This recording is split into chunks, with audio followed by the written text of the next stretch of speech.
Hello and thanks for joining us on Consumer Confidential here on Today All Day. I'm Vicky Nguyen. From finding affordable housing to battling gray hair and even new service to shuttle your teens around, we have something for everyone. But first, many of us are looking for ways to live longer and feel healthier as we age. Could the answer be found in so-called longevity clinics? They're not cheap. To see what they're like, I checked into a longevity clinic right here in Manhattan.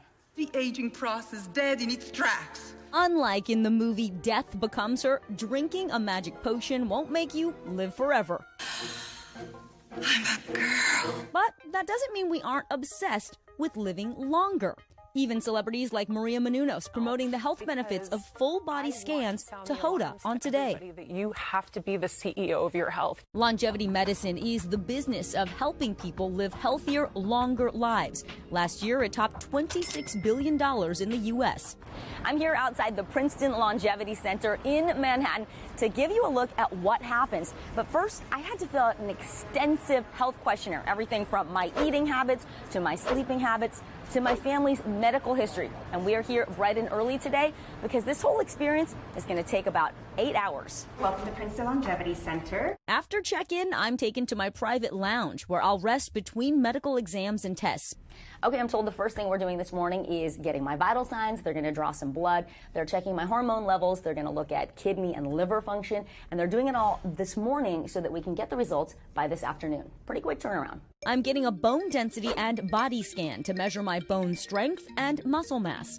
Blood draws to screen for things like genetic cancer markers, cholesterol, and vitamin deficiencies. Oh, last one already? You're on the last one. Yay. A test of my resting metabolic rate to see how many calories I burn just by existing. So when I'm resting, my body's burning 1,000 calories. Around 1,000 calories. And a standard physical. Ever been told you snore? No, I don't think I snore. Dr. David Fine founded the Princeton Longevity Center in 2001 to help people optimize their health with nutrition, exercise, and medical care with the hope of living longer and better.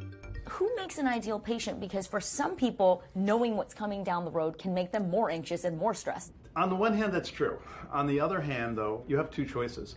You can find out what's going on, or it can find you. Where is the sweet spot where some things may resolve on their own versus I'm going in and doing so much intervention and some of it may not be necessary? Well, certainly a lot of things do resolve on their own. What we're really looking for really are more of the things that are going to be the chronic diseases of getting older. Your risk of diabetes, your risk of heart attacks and strokes, your cancer risk, for example. My day continues with a CT scan of my heart and body. A few tests down, a few more to go. Nearly 3.5 hours later, Breakfast at last. a quick bite and a cardiac stress test with a sports physiologist. This is definitely aptly named stress test. Then a vision and hearing test. Next up is the ultimate athlete stress test. I thought that walking thing was hard. I think this is going to be really rough. The price you have to pay if you want to be an athlete. What if you're just a reporter? I'm hooked up to the same machine used by Olympic athletes to measure my oxygen output and heart health. You got it, you got it. The view from the top, unbeatable. But after 10 minutes with the speed and incline creeping up, I'm beat.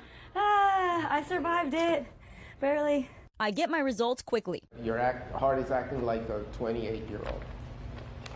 But when I meet with the nutritionist who reviewed my food logs, she tells me to beef up my protein intake. Out of all your calories, only 15% is coming from protein. How much should be coming? Should be 30 to 40. Oh, wow. Yes. Then I get the verdict on my overall health. On the whole, you're actually in really good health. Dr. Fine says the scans did find the bone density in my hips is below normal, and my body fat percentage was above average at 36%. He recommended weight-bearing exercise and strength training. It's time to pump me up. Then an unexpected result. You had a small nodule over here in your left lung. It's this little guy right there. Wow, okay. Dr. Fine says it's likely a harmless lymph node, but recommended I get scanned in a year to check for growth. We don't yet have a lot of data on the experiences of people who are taking up these new services. Dan Belsky is a professor at Columbia University's Butler Aging Center. If someone doesn't have the time or, frankly, the money to invest in a screening like the one I underwent, what do you tell them to do? Eat a healthy diet, exercise, Fill your life with things that matter to you. A social network surrounding and supporting you, that can be incredibly important for building healthy longevity. If you want to try it, Belsky says, talk to your primary care doctor about the tests you want to take, research the facility and provider credentials, and avoid untested procedures that promise anti-aging effects. So the big question, can you tell me how long I'm going to live? You are certainly younger biologically than you are chronologically. We will get to the Smucker's jar. And as a result of my visit, I've actually changed a lot of my habits. I've purchased a weighted vest. It's 6 pounds. I wear it when I walk to help increase the bone density in my hips. I've also upped my protein take by adding things like fish, turkey jerky, and protein shakes to my weekly meals. But again, these clinics, they're not cheap. My visit cost about $5,000. Some of these longevity clinics offer services throughout the entire year, though. That can go for $60,000 or more. A lot of it is not covered by insurance, so always ask ahead of time. Now we turn to another hot topic, anti-gray hair products. According to Advanced Dermatology, 30% of Americans say they spend the most money on their hair color. It can be tempting to try a product that promises to reduce or delay gray hair, but do they really work? Call it 50 Shades of Anti-Gray, one of the hottest hair care trends for those looking to hold back the hands of time. I recently found this gray hair treatment. We're hoping for the best. It's supposed to go deep into the scalp to the bulb and restore the hair color. All you have to do is target your gray areas. Some sharing their experience on social media, trying popular serums and supplements, promising to delay the gray. That's what it looks like. I'm also not ready. Just apply it kind of in lines. For any salt with my pepper. Feels nice. If anything, I'm at least getting a scalp massage. With 6 to 23% of the world's population showing at least 50% gray hair coverage by age 50, in the past year, search interest in anti-gray hair serum climbing 280% in the U.S. alone. We just have to kind of accept some facts of life, and gray hair is one of them. Dr. Mona Gohara is a board-certified dermatologist. What causes gray hair? We're all born with a certain number of hair follicles and a predetermined number of hair follicle cycles. There are little pigment-producing factories in our hair follicles called melanocytes that give us our hair color. Sometimes the melanocytes get tired. They just don't want to work anymore. And that's when our hair turns gray. She says anti-gray products aim to stimulate those melanocytes.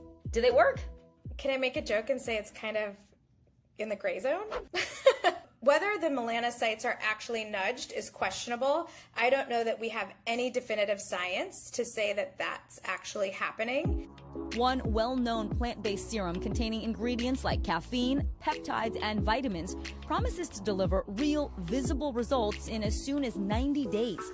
According to its website, the company behind the serum bases the statement on a 3-month clinical study of 15 participants, of which 64% reported seeing less gray hair. For best results, the brand also recommends using its Gray Delay supplement, a blend of vitamins, antioxidants, minerals, and botanicals, described as ideal for those with little to no gray hair. While the Food and Drug Administration does not review anti-gray hair products for safety before they hit the market, Gohara considers them low risk for side effects, which could include irritation from serums or gastrointestinal issues with supplements. They're pretty safe, and that's why I think it's okay to try it on a small area. But she says check with your doctor before trying them. While prices vary per product, serum and supplement combos can cost $70 to $140, with most brands offering a discounted price when you sign up for a monthly subscription. Gohara says before spending your money, look to the root of the problem. It is 100% about our genetics. Now, there are other things that can give us gray hair, Vicky. There are some... Like my kids. Oh, definitely. Your teenagers. In a statement to NBC News, Vegamore says their serum helps reduce the appearance of grays on new hair growth, and their supplement helps preserve the hair's natural pigment and delays grays. All right, coming up, think twice before posting photos online. The unintended consequences of a photo post. We are back with a warning about photo fakes as more of us rely on online connections professionally and personally. How do you know who you're really talking to? Is that profile picture the real person? It's a problem that's becoming more common. Here are the red flags you need to watch for. How many of you have been threatened by someone who's upset, thinking they know you? All of you. They're young, they're good looking, and they're on social media. Kayla, Cammie, Tristan, and Justin say scammers have stolen their images to create fake online profiles and then use those profiles to lure people into online relationships, grooming them into sending money. I had a family contact me, and they wanted me to inform their grandfather, that it wasn't me that he was talking to. Is this something you have to deal with every day? Yeah, 100%. All say their photos now live on hundreds, even thousands of fake social media profiles, many times using their real names. I've actually been contacted by the FBI, NCIS, basically confirming that I'm not behind all of this. These women, they spend thousands of dollars thinking I'm going to come see them. Justin says he saw a post online, a woman celebrating her engagement to him. He messaged her and warned her husband-to-be wasn't real. Then the scammer saw Justin's comment. The scammer calls me and he's like, "You're messing with my business." And I'm like, "It's my face. This is not your business." Justin recorded the call. $700 by next week. I'll give you $200. Everybody's happy. Oh, everybody but this poor girl, right? What did you say? Well, no. Tristan, a fitness coach, says some women who thought they were having an online relationship with him even hired him for in-person training. They just want to confirm that it's actually me, and then they'll just waste my time. Cybercrime continues to rise in America. Last year, reports of romance scams alone amounted to a reported loss of $1.3 billion. Among the top lies used to ask for money, someone close is sick, hurt, or in jail, and I am in the military. 3 of these 4 have served or are serving. I think that military personnel are targeted because you can use the excuse because of security concerns. I can't send you a picture right now. I'm not allowed to video chat. California-based Social Catfish is a people search engine that focuses on online safety. Their search results help customers find and remove fake profiles. The internet's still the wild, wild west. There are very few laws to protect you online for the use of your images. CEO David McClellan says these stolen images can lead to very real danger. I had people actually showing up and, getting upset with me in person. And it's even happened to me. Vicky, we decided to run your image, and here's what we found. We found a Vicky Nguyen channel selling for $799. We also found a Clubhouse link of somebody actually using your image to most likely talk to other people online. And we found a celebrity foot website that has all your feet pics. My feet? That is gross and weird. McClellan says you can take steps to protect your images. Set your social media profiles to private. Limit what you post. Add watermarks to your photos and run reverse image searches. It's free with Google Images. If you can't meet the person within a week, it's not real. By the way, those websites that were found with my pictures, Social Catfish has helped me take those down. And a few good reminders: never send money to someone you haven't met. Anytime someone online asks you for money, stop contact with them immediately and report that to the FTC. Artificial intelligence technology is also making it easier for scammers. A simple phone call is all it takes to extort money. The FBI says on average, victims of schemes using new voice technology lose about $11,000 each. And recently, scams have reached a new level with AI clones that look and sound like real celebrities spreading fake messages online. Today, we are launching an investment project From Elon Musk pitching an investment opportunity to Gayle King promoting a weight loss product. Follow the link right now and learn more about my secret. It seems fake ads made with AI are everywhere. Even Tom Hanks has found himself an unwilling spokesperson, warning his Instagram followers there's a video out there promoting some dental plan with an AI version of me. I have nothing to do with it. While celebrity endorsement scams are nothing new, in the age of AI, these deceitful deepfakes are becoming more convincing, fooling those who buy into them. The FBI says last year, victims lost a record $10.2 billion to scams and other online crimes. With just a few seconds of audio, new artificial intelligence software can clone a person's voice. As an actor, I pretend for a living. As an actor, I pretend for a living. And a scammer can make it say anything. The Federal Trade Commission issuing a recent warning that voice cloning technology is making family emergency scams more convincing. Earlier this year, several Oregon school districts warned parents about a spate of fake kidnapping calls. A recent global survey showed 1 in 4 people saying they've experienced an AI voice cloning scam or knew someone who had. I got a phone call from an unknown number, and so I pick up the phone and I say hello. And my daughter Brianna says, "Mom," and she's crying and sobbing. Jennifer DeStefano says she was convinced her 15-year-old daughter Brianna had been kidnapped. And she says, "Mom, these bad men have me. Help me, help me, help me." She fades off as the man takes over the phone and says, "Listen here, I've got your daughter." She says the scammer threatened to harm her daughter unless she sent him $1 million. How much did it sound like your daughter? It sounded, I never doubted it was her. I had a full conversation with her. It was the way she cries, it was the way she sobs, it was the way she would respond to me. Jennifer was able to connect with her husband, who confirmed Brianna was safe. After warning her friends and neighbors, Jennifer says she's heard of similar incidents. Whether it was a kidnapping, whether it was an accident, they were in jail, all these different types of scenarios. We're going to have a completely new group of scammers and threat actors. Wasim Khalid is CEO and co-founder of Blackbird AI. I saw that some of these voice cloning programs are as cheap as $5 a month, and you can take someone's voice off of a social media video, use AI, and make that voice say whatever you want it to do. Is that really happening? Yeah, absolutely. Yeah. I mean, that's basically the revolution in AI over the last 6 months. The key takeaway here is generative AI is going to be the catalyst to drive misinformation, disinformation, and warped realities further and faster than we've ever seen before. He says if you get a suspicious call about a family emergency, first authenticate the person by having them confirm information only you two would know. Have a private safe word for your family, and have someone else call your loved one's actual phone number. Because with AI, what you see and hear is not always what you get. Up next, a new Uber feature that allows teens to order their own rides. Consumer Confidential continues right after the break. Popular rideshare Uber has a new feature that could make things a lot easier for busy parents. Have you ever had a child stuck at school while you're at work and unable to pick them up? Introducing Uber for Teens.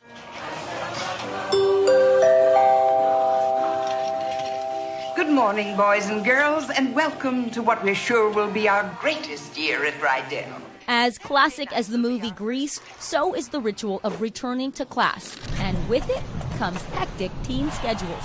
School, sports practice, band, even going to the mall. Solving the riddle of all those rides can be worse than a Wordle. I should know, my own teenage daughter Emerson is as busy as ever. So we're trying out Uber for Teens. It's a new service that allows teens to order their own rides. It starts here on my phone in the Uber app. Teens can't actually create an account on their own. A parent or guardian has to invite them. So you go to your Uber app, hit account, and then family and teens, right there, invite family, and there it is, add a teen. The app, designed for teens 13 to 17, sends Emerson an invite, and from there, she creates her own teen account after reading a safety tutorial. Uber says parents should talk to their teens before they use the service, remind them to check the license plate, ask the driver who they're picking up before getting in, and never sit in the front seat. I'm ordering my ride now. Oh, here I am at work, and I just got a text. Yep, it's a notification. It says Emerson just requested a ride, and the driver is arriving in 4 minutes. The car pulls up. Hey, how are you? Who are you here for? Emerson. Yep, all right. But the driver can't start the ride without a personal identification number or PIN from Emerson's app to ensure she's in the right car. You will have one PIN for me. The PIN is 6255. She's on her way while I follow along from my office. It shows me Emerson's been picked up, and it shows me she'll be dropped off in 7 minutes. I can even call the driver to check in. Is Emerson in the car with you? Yes, ma'am. She is here. Great. Is everything going okay? Everything perfect, ma'am. Just perfect. Hey, Emerson, are you there? Can you hear me? Yep. Okay, cool. Everything's good on your end? Going great. Uber says drivers with teen passengers can't change drop-off locations, and if the drive goes off course or stops for extended periods of time, Uber will call the driver and teen, and if necessary, 911. Uber Vice President Sachin Kansal notes the safety features are mandatory and cannot be turned off. Our kids are very precious cargo. For parents, the most important thing was visibility and tracking. Can any driver drive teens, or do they have to go through a vetting process? They have to be an experienced driver on our platform, and they have to be positively rated throughout. In addition, Uber says it conducts criminal background checks and reviews driving records every year, providing a new option for busy parents just in time for the start of school. Thanks for the ride. We also tried the new Uber Eats feature for teens multiple times, but we did experience a few glitches, from not getting notifications to receiving the wrong order. Uber tells us that this feature is still being tested and developed. Coming up, the latest housing trend, what to know about build-to-rent communities that are popping up across the country. Imagine living in a 3 or 4 bedroom home, 2-car garage, and a backyard without all the responsibilities of home ownership. Introducing build-to-rent communities, entire neighborhoods of single-family homes built just for renting. They're popping up across the country, and they're already helping to alleviate the national housing shortage. The American dream isn't for sale, it's for rent in this community near Atlanta, Georgia. Welcome to Harmony Heights, 153 and 4-bedroom single-family homes, all brand new and part of the build-to-rent trend. Renters enjoy modern appliances and luxury finishes, spacious closets, and smart home technology. An app allows them to request fixes. Their monthly rent and a small fee cover all maintenance and landscaping. Think of an apartment complex, except you break it down into single-family homes. Richard Ross is CEO of Quinn Residences. Who is renting these homes? A third of our residents are people who can't come up with a down payment. They can't afford 7.5% mortgage today. But 2/3 of our residents are residents by choice, meaning they elect to rent. While the median sales price for existing homes has dropped nearly 2% from last year, a recent report shows renting as more cost-effective than home ownership in 95% of the U.S. right now. Here in the United States, there are almost 1,000 of these build-to-rent communities with single-family detached homes. More than 500 are in the works. Each community has 50 or more homes, renting for an average of $2,000 a month. I never even heard of a community that was strictly a rental community, so I was pretty intrigued by it. Luke and Rebecca Montgomery spent a year looking to buy a home, but struggled to find anything within their price range and big enough for their family. Then they found this neighborhood on Zillow. This is not the time to buy or build. We would rather wait it out a little bit and see what happens. So this was just the right solution for us. How nice is it to have the benefits of home ownership without the responsibility? It's nice to be able to know that in the event something happens, it's not all going to fall on your shoulders. I can find myself very bored. I don't have to cut the grass. Empty nesters Marco and Myra Martinez says the low-maintenance lifestyle gives them more time to enjoy the things they love. I love to hear the birds singing and to see the trees behind my house. It's beautiful. A career change prompting their move from Texas. The couple says instead of buying, they decided to rent so they could see if they liked the area first. This community offered us a great opportunity to rent a house where we feel safe. You don't have to own all the time. I mean, you can make the decision of renting and thinking about it, and sometimes that's better than just owning. You can use an online calculator like one of these to see if it makes sense for you to rent or buy in a particular location. People are taking a different path to home ownership. David Howard, CEO of the National Rental Home Council, says Build to Rent provides an innovative way to introduce supply into the housing market, which is an estimated 6 million homes short. What does it mean when it comes to affordability? It is almost $1,000 less expensive on average to rent a single-family home than to make a mortgage payment on a single-family home. When considering build to rent, experts say do your homework. Look for reputable developers. You can search those affiliated with the National Rental Home Council at buildforrenthomes.com. Also, think about location and if the community matches your family's lifestyle. Tips to help you lay the foundation for your version of the American dream. That is our time for now. Be sure to join me for another edition of Consumer Confidential. For all of us at NBC News, I'm Vicky Nguyen. Hey, thanks for watching. Don't miss the Today Show every weekday at 11 a.m. Eastern, 8 Pacific on our streaming channel, Today All Day. To watch, head to today.com/allday or click the link right here.